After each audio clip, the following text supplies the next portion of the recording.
In From the Vaults, we talk a lot about books called livres d'artistes, or books with original artwork by modern painters, sculptors, or architects. Hi, my name is Stephanie Stillo, and I'm a curator in the Rare Book and Special Collections Division, and I'd like to welcome you to another segment of From the Vaults. It was in Europe, particularly in Paris, that this genre of book gained both patronage and popularity throughout the 20th century. But the tradition eventually moved to the United States, and livres d'artistes, or books by artists, adopted a distinctly American flavor in both content and design. Sunrise is Coming After a While is a visual tribute to the great American poet Langston Hughes. The book was a collaboration between author Maya Angelou, who selected the poetry, and artist Phoebe Beasley, who created 6 screen prints as a visual response to Hughes's poems. So as we know, Hughes was a prolific writer, and he was deeply interested in representing the lived experience of Black Americans in the 20th century. So to honor this sentiment, Beasley used patterns from everyday objects like wallpaper and textiles to compose wonderfully candid snapshots of everyday people in private moments that reveal both sorrow and happiness, like a man joyfully flinging open his arms to dance in the sun. Or Aunt Sue on a porch remembering stories, not stories from any book, but stories from a lifetime of memories.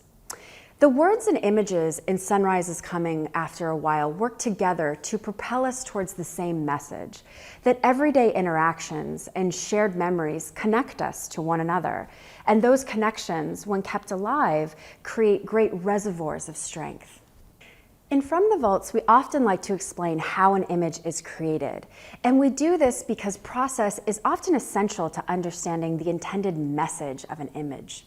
For example, Beasley settled on screen printing as the final method to illustrate Sunrise is Coming After a While, and there was good reason for this. From the 1930s onward, screen-printed signs and posters were a vehicle for expressing social and political dissent, both in Europe and America, and it's easy to see why. Screen printing creates thick, bold colors that work very well as a visual language of protest. In fact, screen prints often came out of independent, sometimes guerrilla workshops that were attempting to respond nearly instantaneously to what was happening in the world around them. Now, pop artists like Andy Warhol eventually adopted screen printing in the 1960s, but the method never lost its reputation as an intensely independent, often radical form of printmaking.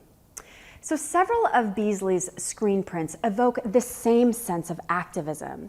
For example, Hughes's poem Mother to Son is a reflection on the experience of African American men and women that fought against social injustice. Hughes's poem conveys this story through the words of wisdom passed from a mother to a son. She talks about life as a staircase, but not a crystal staircase, one that has torn up boards and tacks and splinters, but she keeps climbing. To illustrate this poem, Beasley created a large poster-like silkscreen of a woman holding a protest sign stating, "Don't buy where you can't work," drawing attention not only to historical inequity, but to the bravery of everyday people, particularly everyday women, that had the courage to speak out, or as Hughes puts it, to keep climbing. I think Beasley's screen print is so powerful because it evokes the same forceful and unapologetic imagery of earlier protest movements, deeply connecting this print both to Hughes's poetry as well as to a much larger visual language of protest and historical reflection.